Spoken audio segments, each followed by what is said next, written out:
ರಾಜ್ಯಸಭೆಯಲ್ಲಿ ಇಂದು ಸಹ ಪ್ರತಿಪಕ್ಷಗಳ ಗದ್ದಲ ಘೋಷಣೆಯಿಂದಾಗಿ ಕಲಾಪವನ್ನು ಹಲವು ಬಾರಿ ಮುಂದೂಡಲಾಯಿತು.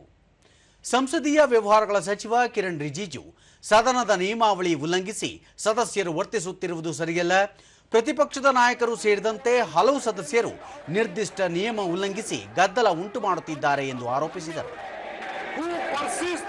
In irrelevance or in tedious repetition either of his own arguments or of the arguments used by other members in the debate, may direct him to discontinue his speech.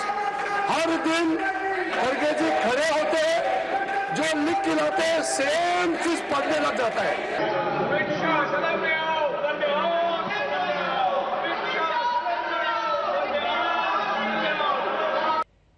ಬಳಿಕ ಸದನ ಸೇರಿದಾಗ ಪ್ರಶ್ನೋತ್ತರ ವೇಳೆಯಲ್ಲಿ ಉತ್ತರ ನೀಡಿದ ಪ್ರವಾಸೋದ್ಯಮ ಸಚಿವ ಗಜೇಂದ್ರ ಸಿಂಗ್ ಶೇಖಾವತ್, ಸಾಹಸ ಪ್ರವಾಸೋದ್ಯಮಕ್ಕೆ ಉತ್ತೇಜನ ನೀಡಲಾಗುತ್ತಿದ್ದು ಪ್ರಯಾಣಿಕರ ಸುರಕ್ಷತೆಗೆ ಹೆಚ್ಚಿನ ಆದ್ಯತೆ ನೀಡಲಾಗಿದೆ ಎಂದರು. राज्य सरकार से इस तरह के प्रस्ताव प्राप्त होने पर भारत सरकार में विभिन्न योजनाओं के माध्यम आधार पर उस पर विचार किया जाता है. अभी राज्य सरकार से इस विषय के बारे में प्रस्ताव यदि प्राप्त होंगे तो यथा योजना और यथा बजट अवेलेबिलिटी निश्चित.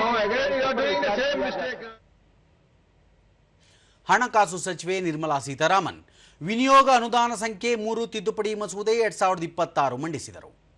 ಈ ಕುರಿತ ಚರ್ಚೆ ಮೇಲೆ ಉತ್ತರ ನೀಡಿದ ಸಚಿವರು, ಸಂಸದೀಯ ಪರಂಪರೆ ಅನುಸಾರ ಪ್ರತಿಪಕ್ಷ ನಾಯಕರ ನೇತೃತ್ವದ ಸಾರ್ವಜನಿಕ ಲೆಕ್ಕ ಸಮಿತಿ ಹೆಚ್ಚುವರಿ ಅನುದಾನ ಹಾಗೂ ವಿನಿಯೋಗ ಖರ್ಚು ವೆಚ್ಚ ಪರಿಶೀಲಿಸಿದೆ. ಈ ಕುರಿತ ವಿವರಗಳನ್ನು ತನ್ನ 39ನೇ ವರದಿಯಲ್ಲಿ ಲೋಕಸಭೆಗೆ ಸಮಿತಿ ಸಲ್ಲಿಸಿದೆ ಎಂದರು.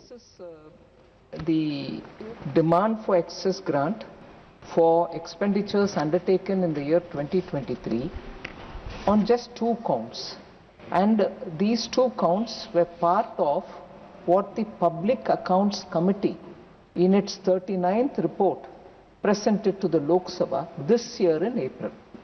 So Public Accounts Committee, as you know and honorable members know, is headed always by a leader from the opposition. So in his chairmanship, that entire committee looks into the accounts and identifies where any excess has happened. ನಂತರ ಧ್ವನಿ ಮತದ ಮೂಲಕ ಮಸೂದೆಗೆ ಸದನ ಅನುಮೋದನೆ ನೀಡಿತು. We take into consideration. Those in favor will please say aye. Those against will please say no. I think the ayes have it, the ayes have it, the ayes have it. The motion is adopted.